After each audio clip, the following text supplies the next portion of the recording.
Nakapasok na nga ang LA Lakers bilang 7 seed sa Western Conference Playoffs matapos nilang talunin ang New Orleans Pelicans sa play-in tournament. 3-0 na nga ang record ng Lakers sa mga play-in.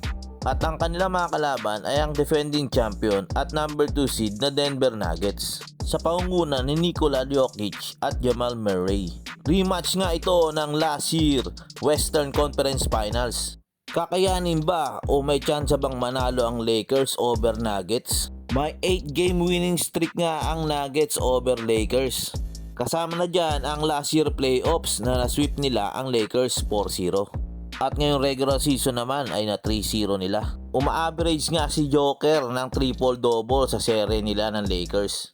Si Jamal Murray naman ay napakagaling ng serye na yon. Uma-average ng 32.5 points at merong 40.5% from beyond the arc. Simula naging starting 5 si Hachimura ay nagkaroon ng Lakers ng 22-10 record. Naging number 3 team sila sa 3-point percentage at number 3 rin sa offense. Bukod kay LeBron at Anthony Davis, ay kailangan ng Lakers na pumutok o gumanda ang laro ni D'Angelo Russell.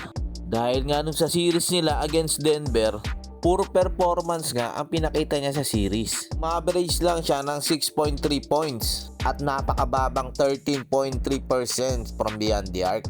Isang advantage sa tingin ko ang mga gamit ng Lakers ay ang kanilang free throws attempt. Number 2 nga sila sa league pagdating sa free throws na meron 24.4 kada laro. Kung ma-exploit nila ito, mas maganda. Meaning, mas maraming attempts sa points in the paint, tsaka going hard inside the basket. At ma-control din dapat ng Lakers ang pick and roll ni Jokic at Murray dahil ito ang bread and butter ng Denver Nuggets. Sabi nga ni Lolo Bron, we got to play mistake-free basketball against Denver Nuggets na mahirap pero posible nilang magawa.